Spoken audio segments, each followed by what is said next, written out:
Okay, so let's look at understanding funders' priorities, because the number one thing you need to know, now that you understand the basics of grants and how to find the right grants, for you to actually position to win, you need to understand what is in the mindset of the funders. And this cuts across every funding opportunity or even everything really that you're going for. You need to understand the mindset or your audience. Let me put it that way. You have to understand the mindset of your audience. You have to understand the mindset of the people that want to give you this funding. So the whole point of this particular class is for us to look at understanding the importance of aligning aligning your project with funders priorities and how to position to win. Okay, so I will emphasize a lot about researching the funders, their goals, tailoring your applications to meet those goals effectively. All right, so basically, when I say funders priorities, what does it mean? So funders, remember we talked about the various people that fund, foundations, government bodies, corporates, and all of that. They often have specific missions, like what they live by, what they go by, their visions, their priorities, their focus areas, what guides what they do. They don't just give money to whoever they want to give. So every year or every 3 years or 4 years, they have like, this is the area we want to focus on. Some do it every year, others do it every 5 years, some 3 years, depending. All right.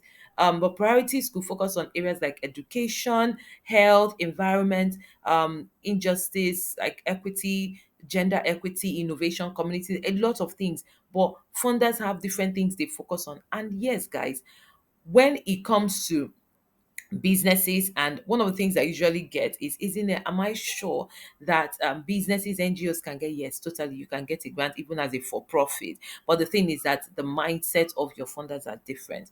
So some of the basic type of priorities is usually maybe issue based priorities, like women empowerment, poverty alleviation, and the likes, right? Geographic focus, perhaps it is specific to particular countries, particular locations in countries. So it depends. All right. We also have priorities that are for target groups like children, women, marginalized youth. It may be internally displaced persons, or there are different target groups. There are startups, different target groups that funders go for. And we also have project types. So based on the kind of project that you're doing, maybe is it a research project? Is it innovation? Is it something that is general? Is it for a particular, what's the type of project that you're about? So you have funders focus on all these various aspects. It's important for you to understand the priorities and what they're about, and begin to position yourself to win. All right. So positioning for success, which was what I talked about. Craft a strong needs statement. That means you don't just go about writing it. No, be ready. Understand the needs of the person, that project you want to apply for, that you need the money for. Is there a need for it? Is there a need for it? By the time you understand the funder's mindset, right? You understand the funder's priorities. So the next point is, why? What exactly do I need to do to position myself to win? You have to have a very strong need statement. Is there a need for that particular thing? So let me take NGOs. Okay, let me say you are doing something for community outreach for maybe women. What is the need? How many people face that problem? How can I say that this is a major issue? How do I solve it? Is my project, what I want to do with that money and what my solution is, will it solve that? Is there a strong need? Because remember, it's competitive. That means the money will go to places. They want to be sure that they are making the most impact with the funds that they have. So your own job is to show proof that you have very strong need for that bit, for your project. Then develop a theory of change or logical framework. Like, how do you communicate how your beneficiaries, people that will partake, or people that the result. And let me say this, because whenever I come to this area, for profit businesses will start asking, isn't it, but I am a for profit, I don't have an NGO, how do I know, how do I craft my own need statement? I don't have anybody. You have to know your why. Why are you in business? What is your mission? It shouldn't just be something that was on paper. So what exactly are you what are you all about? What are you all about? Then that thing you are all about, in everything you do, it must show. How do you measure that you're achieving that thing you're about? So if you say you want to enrich the lives of your, how do you know you're enriching their lives? Are you structuring anything to show that? These are some of the things I show you in the boot camp.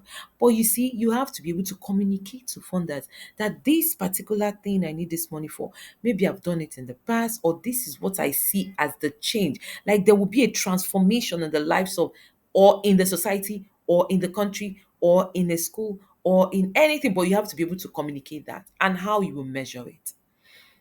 Ensure your budget aligns with whatever it is that you need the funding for, and also aligns with what the funders are looking for or giving. Then showcase sustainability and scalability. What this basically means, sustainability means your business will stand the test of time. It's not when small rain or small issue you drop it. Like some of you now, yes, you're looking at me, you will start this business, you stop it, you go to another one, you stop it. No, no funder will give you money. No funder will give you money. They want to see that you are in it for the long run. Scalability means that your business can grow from point A to point B to point C. It can scale, it can grow. All right. So you have to be able to show that in your proposal as you apply. You have to prove that to your the people reviewing your grant application. Incorporating monitoring and evaluation plans, because funders want to know that you are going to keep yourself accountable. That this money, though it is free, but that what you say you will use it for, that you would definitely use that for it. All right, you won't use it for something else. Common pitfalls to avoid: lack of alignment. Everybody say alignment. Alignment. Lack of alignment is a no, no, no, no, no. Or having a generic proposal, right? You have the same proposal that you use for every single application. No way. You have to research your funder, understand your funder very well. The person you want, that company you want to apply for. Let me give an example. You want to apply for Tony Elumelu grant. You want to apply for, research it. Find out what they want. Find out what stands out for them. Go through their website. Go through who they have funded in the past. Go through all of those things. Go through their priorities. Go through all these things and see how to position yours to win. Don't have one size fits all. And then you need sufficient evidence. You just talk about, you make statements about what your project has done in the past without showing evidence. You have to be able to show evidence. Or maybe you don't use facts, you don't use statistics or data to show that there is a strong need for that thing you want to do. You just talk about it. No. You have to have a good storytelling approach. You have to use the right statistics, and you have to appeal to the emotions of the funders. Yes, because it's quite competitive. And then you have ambitious and vague goals. It's not specific, it's not direct to the point. All right. So these are the various ways for you to understand the funder's priorities and position yourself to win. Let's go and talk now more about how to go about writing an irresistible grant proposal.